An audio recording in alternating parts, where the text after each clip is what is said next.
Israel ने उस देशवासियों के साथ क्या किया है? क्या हम इससे पहले हमने नहीं देखा कि मस्जिद में नमाज पढ़ते हुए लोगों को किस तरह मारा गया? क्या ये पहली बार है? नहीं, कितने शहीद होंगे? शहीद हम आज पहले बार नहीं हो रहे हैं। करबला में भी हमारे साथ जुल्म हुआ, आज भी हमारे साथ जुल्म हो रहा है। ता क़यामत हमारे साथ जुल्म करते रहो, पर आने वाला जो वक्त है वो दीन मोहम्मदी पर ही आकर रुकेगा। क्योंकि मणिपुर मैटर में जब लड़कियां बैठी थी धरने पे, हमारे देश के प्राइम मिनिस्टर कुछ नहीं बोले, मौन साधना में व्यस्त थे। अब जब इजराइल का मैटर आया है तो इनके पास इतना टाइम है, इन्होंने ट्वीट करके बता दिया। सबसे बड़ी बात यह है कि ये जो हमला है ये दीन मोहम्मदी पे ये हमला किया जा रहा है, और हर मुसलमान जिसके दिल में रसूल अल्लाह सल्लल्लाहु अलैहि वसल्लम की मोहब्बत है उसके दिलों पे यह हमला किया जा रहा है। और ऐसा नहीं कि हम प्राइम मिनिस्टर के हाँ में हाँ मिलाएंगे तो ही हम देश के वासी होंगे और हिंदुस्तानी होंगे, नहीं, इंसानियत का समर्थन हम कर रहे हैं, देश के खिलाफ नहीं। कहूंगा, कह दो यहूदियों से अल-कुद्स छोड़ दे, वो तैयार हो रहा है सैयद अली का लश्कर।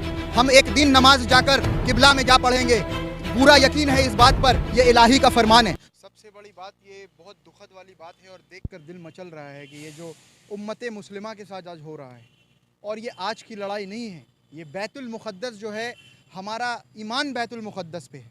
और ये जो हमले किए जा रहे हैं, ये हमले बच्चे पे तो किए जा रहे हैं, पर सबसे बड़ी बात ये है कि ये जो हमला है ये दीन मोहम्मदी पे ये हमला किया जा रहा है।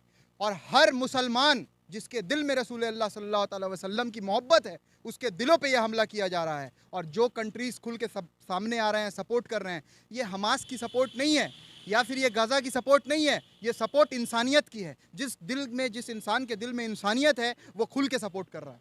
सऊदी अरबिया के लिए तो मैं ये कहूँगा कि देर आए दुरुस्त आए। अगर हमारा सऊदी अरब जो है वो स्टार्टिंग से ही स्ट्रिक्ट होता और एक पॉइंट पे खड़ा होता तो आज दीन मोहम्मदी का ये हालत नहीं होता। मैं तो इन सब चीज़ों में सऊदी अरब को भी जिम्मेदार मानता हूँ। बयानों का पूरा पुरजोड़ खंडन करता हूँ, क्योंकि मणिपुर मैटर में जब लड़कियां बैठी थी धरने पे, हमारे देश के प्राइम मिनिस्टर कुछ नहीं बोले, मौन साधना में व्यस्त थे। अब जब इजराइल का मैटर आया है तो इनके पास इतना टाइम है, इन्होंने ट्वीट करके बता दिया। तो क्या देश के खिलाफ जाएंगे? कौन देश के खिलाफ जाएंगे? फिलिस्तीन को सपोर्ट करे, बोलो तो डायरेक्ट टेररिस्ट। सारे जहां से अच्छा हिंदुस्तान हमारा, ये देश हमारा है, ये मिट्टी हमारी है, 5 वक्त नमाज हम इस देश में सजदा करते हैं, ये देश हमसे ज़्यादा किसी और का नहीं है। और ऐसा नहीं कि हम प्राइम मिनिस्टर के हाँ में हाँ मिलाएंगे तो ही हम देश के वासी होंगे और हिंदुस्तानी होंगे, नहीं, इंसानियत का समर्थन हम कर रहे हैं, देश के खिलाफ नहीं। जो बाइडन ने 2 बार बयान बदली करी, पहले उसने कुछ और बोला, फिर कहते हैं नहीं मैंने स्क्रिप्ट में बोला, तो ये झूठे लोग हैं। और रह गया बात हमास का, तो आज आप हमास का अटैक देख रहे हैं। मैं हमास के समर्थन में नहीं हूँ, मैं समर्थन हूँ बैतुल मुक़द्दस में, क्योंकि वो हमारा ईमान है। आज पहली बार नहीं है।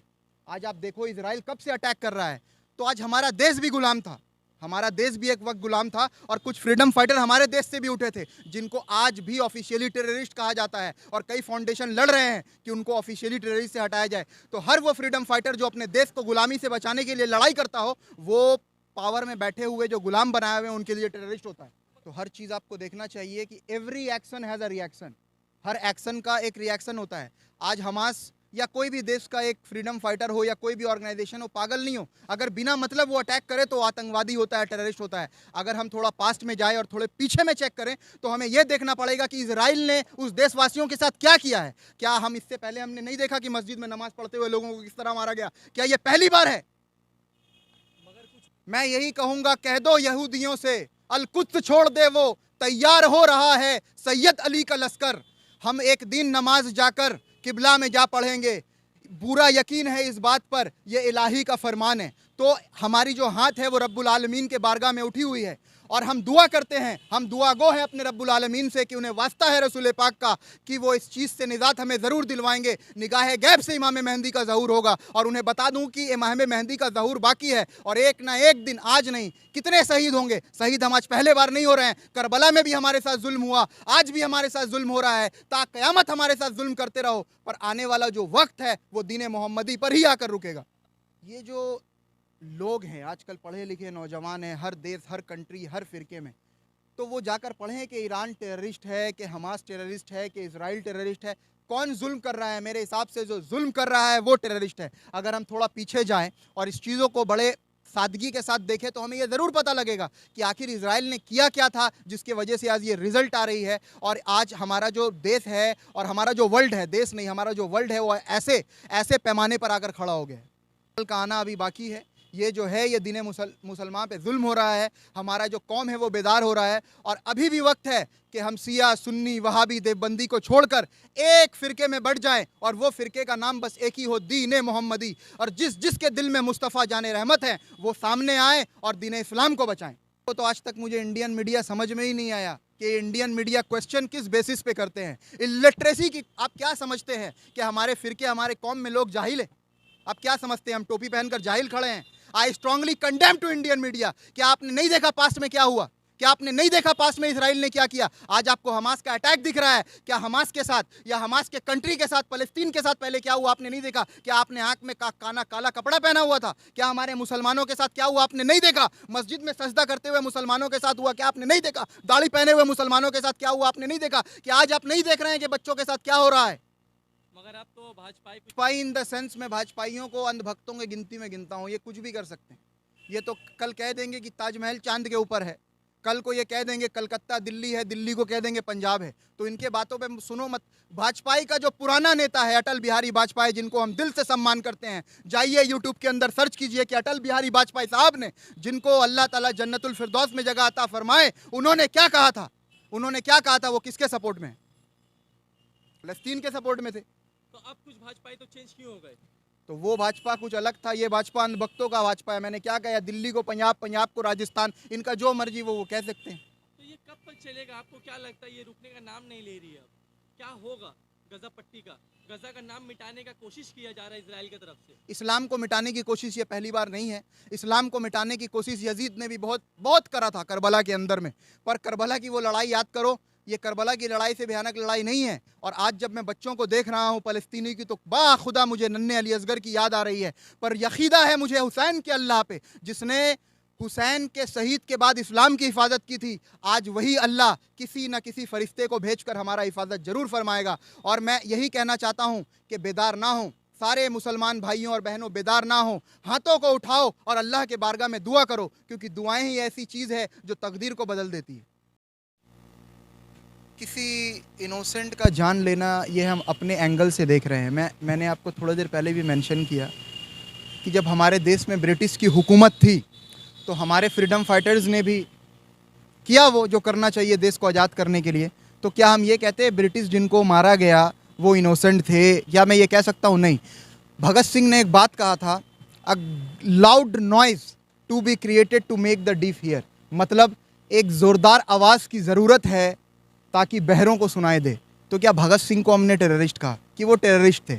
उन्होंने मासूम के ऊपर जुल्म किया। तो मासूम क्या ब्रिटिश जो हमारे देशों पे हुकूमत कर रहे थे, हमारे देश के गरीबों को मार रहे थे? तो ये अपने अपने सोचने का नज़रिया है, काम लेता है हमारी जो छवि है। और मैं आज भी तमाम वर्ल्ड के मुसलमानों से ये कहूँगा कि रसूल अल्लाह के फरमानों पे चलें और सब्र करें और सीख लें करबला से कि लड़ाई का जवाब जो है वो लड़ाई नहीं है। वो जो लड़ रहे हैं वो अपने हिसाब से लड़ रहे हैं, पर हम जो बाकी जो मुसलमान हैं जो अभी फ़लस्तीन में नहीं हैं और हम दुनिया के मुख्तलिफ़ जगहों पे हैं, हमें चाहिए कि हमें यकीदा है वो अल्लाह के बारगाह से होना चाहिए और हमारा हाथ अल्लाह के बारगाह में उठा होना चाहिए और सब्र से हमें काम लेना चाहिए। हमें अगर कुछ करना है तो वो है दुआ। मगर अब देखा जा रहा है कि गजा पट्टी में पानी भी रोक दिया गया, फूड भी रोक दिया गया और लाइन भी कट कर दिया गया। कुछ दिनों में ये भी देखा जा रहा था पूरा गजा पट्टी पूरा अंधेरा वीरान होकर है। तो उसको कैसे देखते हैं आप? देख, मैं तो ये बार बार कह रहा हूँ कि जुल्म है ये, और जुल्म के ख़िलाफ़ जो है जो करे। और मैं मुसलमानों से बस यही कहूँगा कि इन सब के ख़िलाफ़ दुआ किया जाए। और जो ये हो रहा है वो दिल को बेदार करने वाला है। ये उम्मते मुसलमा के ऊपर एक चोट है और हम जो है बेदार हैं। ऐसी ऐसी वीडियोस सामने आ रही है, ऐसे ऐसे फ़ोटोग्राफ्स हम देख रहे हैं, हमारा दिल बेदार है। हम सब के घरों में बच्चे हैं और जब इस वीडियोज़ को देखने के बाद, फ़ोटोज़ को देखने के बाद हम अपने बच्चों को देख रहे हैं तो सच में बेदार, ये दिल बेदार है, कुछ कहने को जी नहीं कर रहा। गलत है वो गलत है। जिस बात की इजाज़त रसूल पाक ने नहीं दी, अगर वो आप कर रहे हैं तो वो गलत है। चाहे वो मुसलमान करे, चाहे वो किसी धर्म व मिल्लत के लोग करे, जो रसूल पाक के फरमानों के अगेंस्ट किया जाए वो गलत है, वो किसी भी हाल में माफ़ नहीं किया जा सकता। प्रोटेस्ट कर कर कोई फ़ायदा नहीं है। प्रोटेस्ट करके क्या फ़ायदा?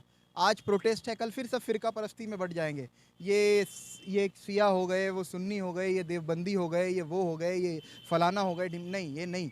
अब जब बात आए दुआओं की, जब बात आए दीन मोहम्मदी की, तो हर फ़िरका बस एक ही फ़िरका पे स्टिक हो जाए कि जो है रसूल पाक, जिसके दिल में रसूल पाक है, वो एक फ़िरका में आकर प्रोटेस्ट, इसका कोई कुछ नहीं होने वाला प्रोटेस्ट से। दुआ करें।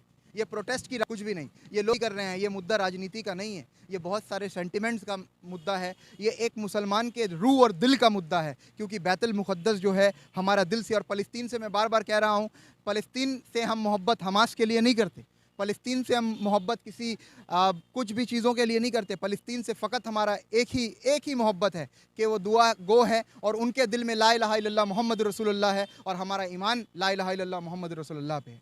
मगर बिल्कुल इसकी ट्वीट आएगी। हमें अपनी नेत्री ममता बनर्जी के ऊपर पूरा भरोसा है और सिर्फ वो बंगाल में ही नहीं, देश दुनिया भर में जहाँ भी गलत होता है, हमें इतना यकीदा ज़रूर होता है, हमारी रहनुमा ममता बनर्जी, हमारे युवा नेता अभिषेक बनर्जी, कोई बोले ना बोले, हमारे हमारे हमारे बंगाल में एक शेर है जो बंगाल टाइगर है और एक शेरनी है जो बंगाल टाइगर है, जिसे हम अभिषेक बनर्जी और ममता बनर्जी के नाम से जानते हैं। हमारा पूरा यकीदा है, मुसलमान होने के लिए यकीदा नहीं है, एक इंसान होने के नाते मेरा एक यकीदा है कि वो दोनों अच्छे इंसान हैं, अच्छे लीडर हैं। ज़रूर कुछ ना कुछ स्टेटमेंट ज़रूर आएगी और इससे बड़ी बात क्या हो सकती है कि खुले आसमान के नीचे बंगाल में प्रोटेस्ट हो रहा है और कहीं नहीं। तो बंगाल में बिना ममता बनर्जी की परमिशन की, बिना उनकी आज्ञा की कोई थोड़ी प्रोटेस्ट कर सकता है। तो ये देन है ममता बनर्जी की कि हम खुले आम आज अपने हक पे बात कर रहे हैं।